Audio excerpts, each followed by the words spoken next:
Hey, what's up guys? My name is Sal, and this is another Expedition Log.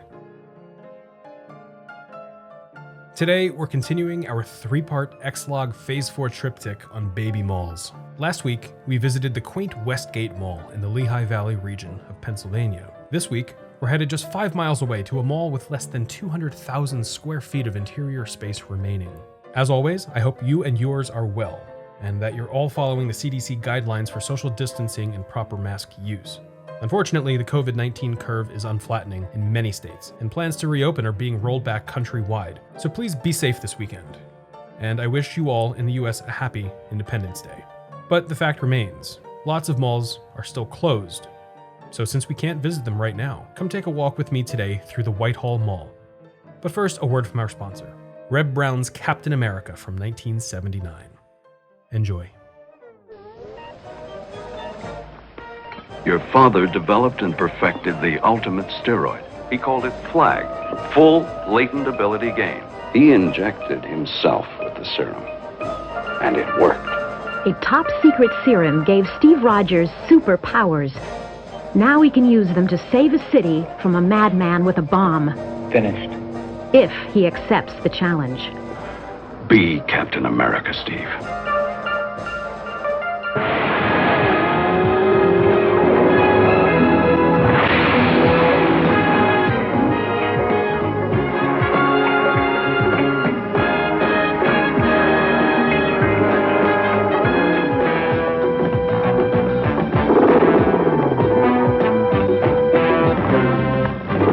Starring Len Berman, Heather Menzies, Steve Forrest, and Reb Brown as the star-spangled superhero Captain America. Back in 1963, the Donnelly and Seuss Incorporated development firm proposed a new mall in Whitehall, Pennsylvania, which would be the first enclosed shopping center in Pennsylvania north of Philadelphia. By April 12, 1965, ground was broken on the mall with this rad-looking 5-handed shovel. About 1 year and a quarter later, Zollinger's opened as the first senior anchor on August 15, 1966, with over 25,000 shoppers flooding the store on the first day.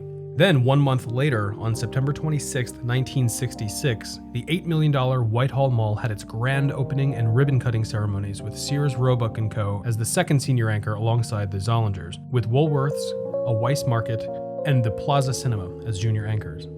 Larry Hymans of the Evening Chronicle described the Whitehall Mall as a, quote, completely enclosed colossus of 52 stores wrapped in rich carpeting and tropical fountains, close quote.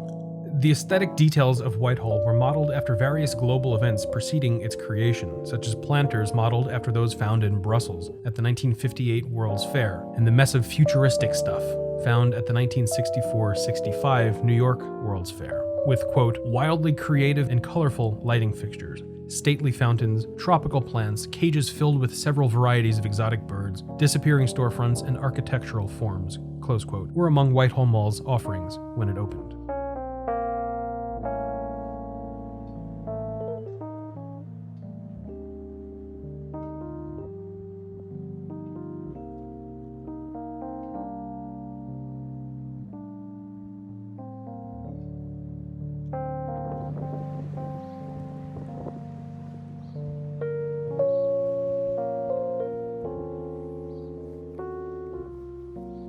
The Whitehall Mall was the gem of the community, and frankly, the shopping destination in Pennsylvania north of Philly in the late 60s.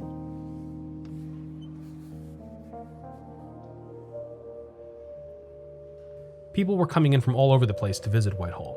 There was also some hot, massive slide craze in the late 1960s, apparently taking the United States by storm, and in 1968, the Whitehall Mall proclaimed itself as the leader in slide technology.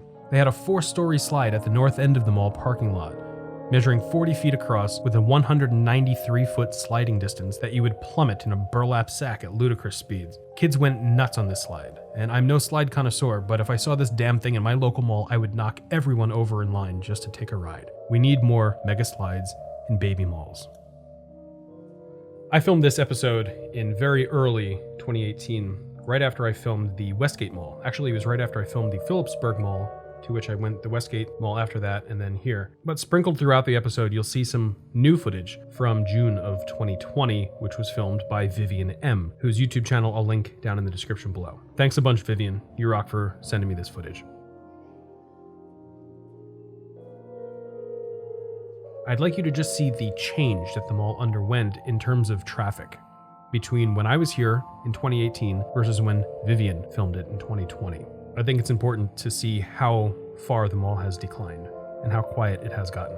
All of the footage that Vivian sent me is video, and if it looks so still, that's just because the mall is so incredibly dead.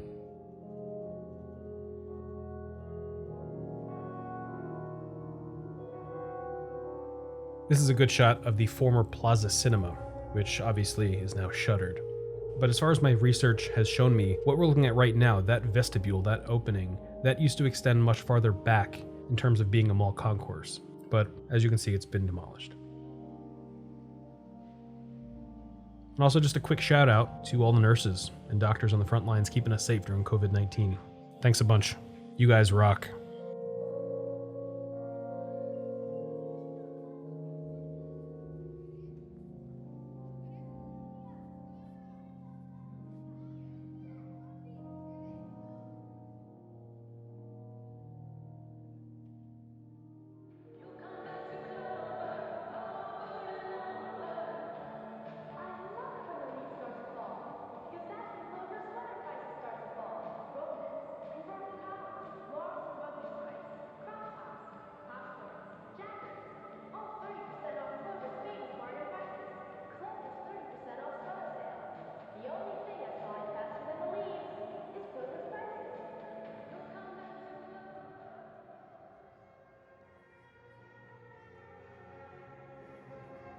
Now, as I'm discussing this mall with you, you have to realize that the Whitehall Mall wasn't always a baby mall. It was billed as a massive regional mall when it was first built. And the hallway that we're in right now is obviously that all remains, including what you saw in Vivian's 2020 footage. However, the strip mall that you saw in the very beginning of this episode used to be enclosed mall. That was a concourse leading from the Zollingers to the Sears.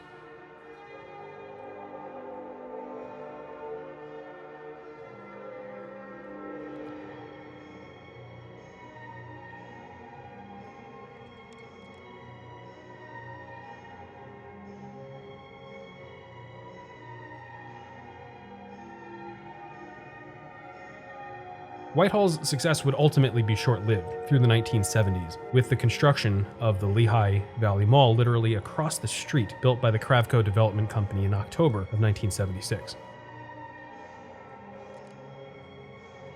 1 year after the Lehigh Valley Mall was constructed, Kravco purchased a stake in the Whitehall Mall for $4.5 million from Donnelly and Seuss, becoming a partner and keeping a close eye on Whitehall to prevent the mall from taking business from the big new mall right across the street. The Zollingers would last for 12 years at Whitehall, and the chain went bankrupt in early 1978. By October of 1978, plans were solidified for the H. Lay & Co. department store to occupy the former Zollinger space, and to commit over $700,000 into renovations to update and modernize the store. The ribbon cutting for the new Lays kicked off at 9:15 a.m. on Thursday, November 9th, 1978. In 1981, the developers brought an addition to the mall in this very hallway.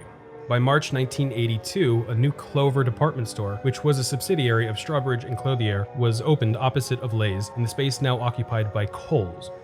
This is the courtyard for the former Clover. They also had some new inline tenants, such as a Spaceport Arcade, and Allegro's Pizza, Hallmark, and Arby's.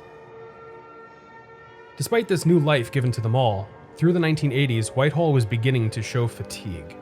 By the late 1980s, the exotic bird cages were empty and gathering dust, and the illustrious fountains were long gone. Traffic to the mall had slowed to a trickle, and this fledgling gray ghost was becoming the new stomping grounds for the senior citizen community of Whitehall to enjoy a much slower, quieter atmosphere with climate-controlled indoor comfort to get their daily steps in at their leisure.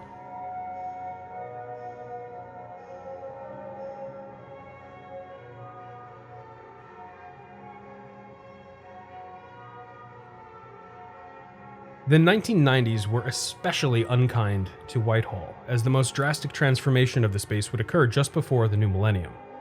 By April 4th, 1996, the May department store company had signed the paperwork to purchase the Strawbridge and Clothier chain, thereby setting off a string of closures, including the Clover department store subsidiary.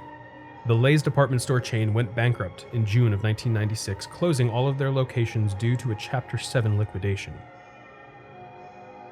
By 1997, the Clover was shuttered, leaving 2 massive traffic generators closed at the Whitehall Mall. However, in April 1997, a Kohl's opened in the abandoned Clover space, along with a gallery furniture opening in the former Lay's space. But the mall was operating on borrowed time, and something drastic had to happen if the developers were to bring new life into the shopping center, especially with the Lehigh Valley Mall just across the street draining all of the remaining life from Whitehall. And while I was here filming Whitehall, I did take a trip across the street to see the Lehigh Valley Mall. Let's take a look. As soon as I pulled into the parking lot, I can tell that this place was booming. I could tell that it wasn't hurting in any way and that the traffic to this mall was incredible. There were out parcels, sort of like Whitemarsh Mall near me has the avenue at Whitemarsh, and the parking lot resembled a lot of the things that I've seen at dead malls where you would have car dealers keeping their inventory in the mall parking lots. But I assure you that the cars that you saw in front of that anchor space were all there to shop.